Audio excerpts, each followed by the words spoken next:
మా నాయకులు వైఎస్ఆర్ కాంగ్రెస్ పార్టీ అధ్యక్షులు మాజీ ముఖ్యమంత్రి వర్యులు శ్రీ వైఎస్ జగన్మోహన్ రెడ్డి గారి పిలుపు మేరకు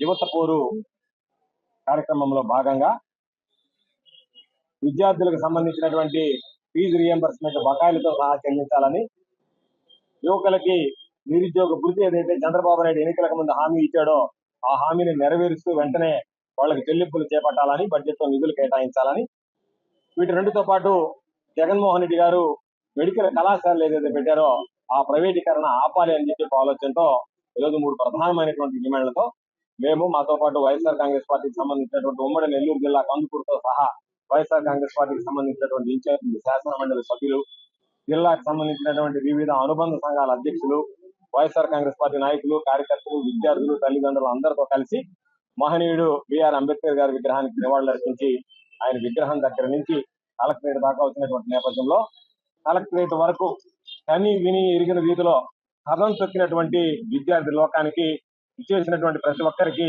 ముందుగా పేరు పేరున హృదయపూర్వకమైనటువంటి ధన్యవాదాలు తెలియజేస్తున్నాను.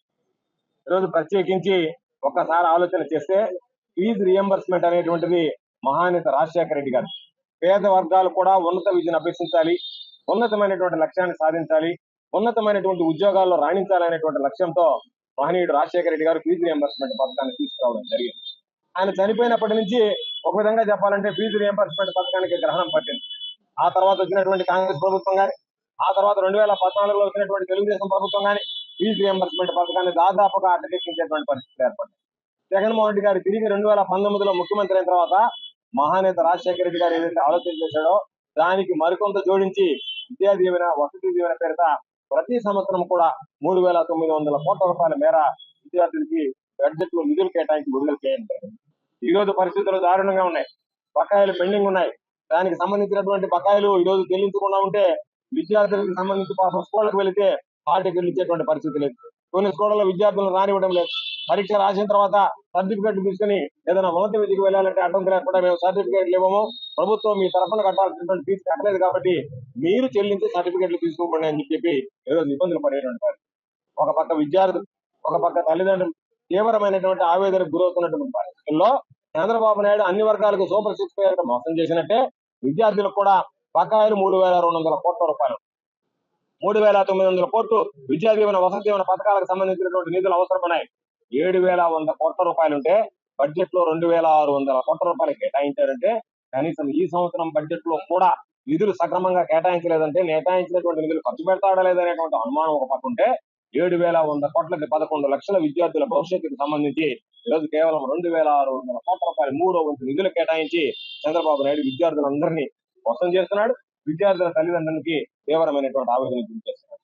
దానితో పాటు ఈరోజు అనేక రకాలైనటువంటి తల్లికి వందనం అని చెప్పి నేను 15,000 రూపాయలు ఇస్తానని చెప్పి అందరికి ఎక్కడ పోయినా నీకు 15,000, నీకు 15,000, నీకు 15,000, నీకు 15,000 అని చెప్పి ఈరోజు దాన్ని మాట్లాడకుండా ఒక సంవత్సరం ఎగ్గొట్టి ఈరోజు దాదాపుగా 84 లక్షల మంది పిల్లలుంటే వాళ్ళకి 12,000 కోట్లు అవసరం ఉంటే వాటిని పక్కన పెట్టి కేవలం 8,000 కోట్ల రూపాయలు ఇచ్చి ఈరోజు రకరకాలుగా ఈరోజు లోకేష్ పని ఏమైందంటే అక్కడ తీసుకొచ్చి గత ప్రభుత్వం చేసినటువంటి తప్ప నేనేమి చేస్తానని చెప్పుకోలేనటువంటి దౌర్భాగ్యమైనటువంటి పరిస్థితుల్లో ఈరోజు తెలుగుదేశం పార్టీ గత ప్రభుత్వాన్ని, జగన్మోహన్ రెడ్డి గారిని విమర్శించడం తప్ప ఎక్కడ కూడా మేము ఇది చేయబోతున్నాం, ఇది చేస్తున్నాం, ఇది చేసామని చెప్పుకోలేనటువంటి దౌర్భాగ్యమైనటువంటి పరిస్థితి.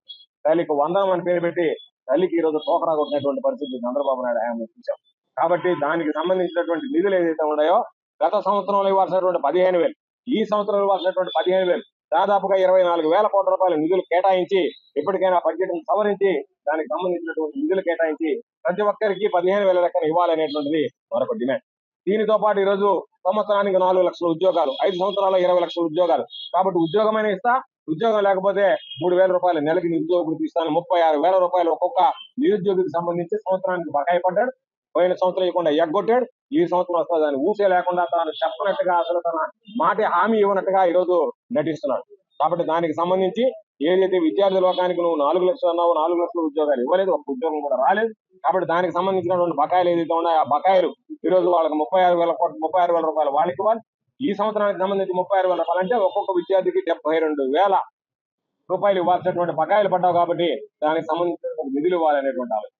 అదేవిధంగా పేదవాడు కూడా వైద్య విద్యను అభ్యసించాలని 8,000 కోట్ల రూపాయలు ఖర్చు పెట్టి 17 మెడికల్ కళాశాలలు జగన్మోహన్ రెడ్డి గారు స్థాపిస్తే ఈ రోజు ఎంత దుర్మార్గం అంటే పేదవాడు విద్యను అభ్యసించకూడదు, మెడికల్ విద్య కాకూడదు, డాక్టర్ కాకూడదు. కాబట్టి మాకు విద్యా సంస్థలకు సీట్లు అవసరం లేదని రాసినటువంటి దౌర్భాగ్యమైనటువంటి ముఖ్యమంత్రి ఎవరన్నా ఉన్నాడంటే ఇంకెవరిని చూడలే. సీట్లు వస్తే కావాలని పాకులాడేటువంటి ముఖ్యమంత్రిని చూసాం. ఈ రోజు మెడికల్ కౌన్సిల్ ఆఫ్ ఇండియా మేము సీట్లు ఇస్తామంటే మాకు అవసరం లేదని చెప్పి రాశారు. వాటిని ప్రైవేటీకరణ చేయడానికి ఒక దుర్మార్గమైనటువంటి ఆలోచన చేశారు. చంద్రబాబు నాయుడు ఎప్పుడు వచ్చినా సరే అన్ని సంస్థలను ప్రైవేటీకరణ చేయడం, దాని ద్వారా డబ్బులు దండుకోవడం తప్ప పేదవాళ్ళ గురించి, ప్రజల గురించి, విద్యార్థుల గురించి ఆలోచన చేసేటువంటి పరిస్థితులు లేరు. ఈ ప్రధానమైనటువంటి డిమాండ్ తీసుకొని ఈ రోజు అందరం కూడా వైఎస్ఆర్ కాంగ్రెస్ పార్టీ పిలుపు మేరకు, జగన్మోహన్ రెడ్డి గారి పిలుపు మేరకు ఈ రోజు విద్యార్థులు, తల్లిదండ్రులు, ఉన్నటువంటి స్థానికంగా ఉండేటువంటి నాయకులు, కార్యకర్తలు అందరం కూడా ఈ రోజు జిల్లా వ్యాప్తిగా వైఎస్ఆర్ కాంగ్రెస్ పార్టీ ఆవిర్భావ దినోత్సవాన్ని జరుపుకుంటూ అందులో భాగంగా ఆవిర్భావ దినోత్సవం రోజే ప్రజలకు అండదండగా నిలవాలి, ప్రజలకు అవసరమైనటువంటి కార్యక్రమాలు చేపట్టాలనేటువంటి లక్ష్యంతో ఈ రోజు ఈ కార్యక్రమాలు తీసుకున్న ప్రధానమైనటువంటి డిమాండ్లతో ఈ రోజు జిల్లా కలెక్టర్ గారికి ఇచ్చాం. జిల్లా కలెక్టర్ గారు చెప్పారు, పాలసీ డెసిషన్ ఇది, నా చేతుల్లో ఏముంటుందంటే మీ ద్వారా ఈ ప్రభుత్వానికి, ఈ కళ్ళుండి చూడలేనటువంటి గుడ్డి ప్రభుత్వానికి, చెవులుండి వెళ్ళలేనటువంటి చెవిటి ప్రభుత్వానికి, మెదడుండి తలకాయ పని చేయనటువంటి ఈ ముఖ్యమంత్రికి వీళ్ళకి మీ ద్వారా అయినా సరే మా గోడు వినిపించండి, మా ఆవేదన వినిపించండి, మా ఆక్రోశం వినిపించండి, దాని ద్వారా పిల్లలకు మేలు కలిగేటటువంటి చేయండి. మీరు వెళ్ళినప్పుడు మీ సమీక్షల్లోనో జిల్లాకు సంబంధించి విస్తృతంగా విపరీతంగా ఈ రోజు వచ్చారంటేనే దాని అర్థం మాకు కావాలనేటువంటి కసి ఈ రోజు తల్లిదండ్రులు, ఈ రోజు ఉన్నటువంటి విద్యార్థులు ఉంది కాబట్టి ఇంత పెద్ద ఎత్తున వచ్చారు. కాబట్టి దీనిని మీరు ప్రభుత్వం దృష్టికి తీసుకెళ్లి మీరు న్యాయం చేసేటువంటి విధంగా చర్యలు తీసుకోవాలని చెప్పి జిల్లా కలెక్టర్ గారిని అందరం కూడా మేము తప్పనిసరిగా భావిస్తున్నాం. ఇప్పటికైనా ఈ ప్రభుత్వం కళ్ళు తెరుచుకొని రాబోయేటువంటి రోజుల్లో ఏ విధంగా ఈ ఉద్యమం ఊపిరి పోసుకుని మరింత ఉధృతం అవుతుంది అనేటువంటిది ఆలోచన చేసి ఇప్పటికైనా ఒక మెట్టు దిగి నిధులు కేటాయించి ఈ 3 విద్యార్థులకి, యువతకి సంబంధించినటువంటివి అయితే ఉన్నాయో వాటిని నెరవేర్చాలనుకున్నా, ఒకవేళ చంద్రబాబు నెరవేర్చకుండా మొండిగా వ్యవహరిస్తూ నేను ఎవరు ఏమి చేసుకుంటారో చేసుకుంటే మాత్రం చంద్రబాబు నాయుడు మెడలు ఉంచి ప్రజల పక్షాన, విద్యార్థుల పక్షాన, యువత పక్షాన నిలబడి అన్ని కార్యక్రమాల మీద వైఎస్ఆర్ కాంగ్రెస్ పార్టీ పోరాటం చేస్తుంది. నెల్లూరు జిల్లాకు సంబంధించి ఈ రోజు చేపట్టినటువంటి కార్యక్రమంలో పెద్ద ఎత్తున విచ్చేసినటువంటి విద్యార్థులు, తల్లిదండ్రులు, ప్రజలు, వైఎస్ఆర్ కాంగ్రెస్ పార్టీ నాయకులు, కార్యకర్తలు, నియోజకవర్గాలకు సంబంధించినటువంటి ఇన్ఛార్జీలు, మాకున్నటువంటి జిల్లా పరిషత్ చైర్పర్సన్ గారు, దానితో పాటు ఈ రోజు ఉన్నటువంటి జిల్లాకు సంబంధించిన అనుబంధ విభాగాల అధ్యక్షులు, కార్పొరేటర్లు, కౌన్సిలర్లు, స్థానిక సంస్థల ప్రతినిధులు, ఎంపీటీసీలు, జడ్పీటీసీలు, అదేవిధంగా మండల పరిషత్ అధ్యక్షులు, వార్డు సభ్యులు, సర్పంచులు అందరూ ఈ రోజు పెద్ద ఎత్తున విచ్చేసి కార్యక్రమాన్ని జయప్రదం చేసినందుకు ప్రతి ఒక్కరికి పేరు పేరున హృదయపూర్వకమైనటువంటి ధన్యవాదాలు తెలియజేస్తూ అందరికీ వైఎస్ఆర్ కాంగ్రెస్ పార్టీ ఆవిర్భావ దినోత్సవ శుభాకాంక్షలు తెలియజేస్తారు. చదవాలన్నా సాధ్యమయ్యేది కాదు. అలాంటిది వైఎస్ రాజశేఖర రెడ్డి గారు మొట్టమొదటిగా ఫీజు రియంబర్స్మెంట్ ఏ కులం గానీ మతంతో కానీ సంబంధం లేకుండా ఓసీ, బీసీ, ఎస్సీ, ఎస్టీ, మైనారిటీలు అందరికీ కూడా ఫీజు రియంబర్స్మెంట్ తీసుకొచ్చినటువంటి ఘనత రాజశేఖర రెడ్డి గారు. అలాంటి సందర్భంలో ఆ తర్వాత వచ్చినటువంటి ప్రభుత్వాలు ఫుల్ ఫీజు రియంబర్స్మెంట్ ఇవ్వకుండా కొంత రియంబర్స్మెంట్ మాత్రమే ఇస్తా వచ్చింది. అదే జగన్మోహన్ రెడ్డి గారు వచ్చిన తర్వాత అప్పుడు దాకా ఉన్నటువంటి బకాయిలన్నింటినీ కూడా సుమారుగా 2,000 కోట్ల రూపాయలను ఒకే రోజు చెల్లించి ఆ రోజు నుంచి ఈ రోజు దాకా కూడా అంటే ప్రభుత్వం దిగిపోయేంత వరకు కూడా ప్రతి 3 నెలలకు ఒకసారి ప్రతి క్వార్టర్ యొక్క ఫీజు రియంబర్స్మెంట్ కి ఫుల్ ఫీజు రియంబర్స్మెంట్ కూడా చెల్లించారు.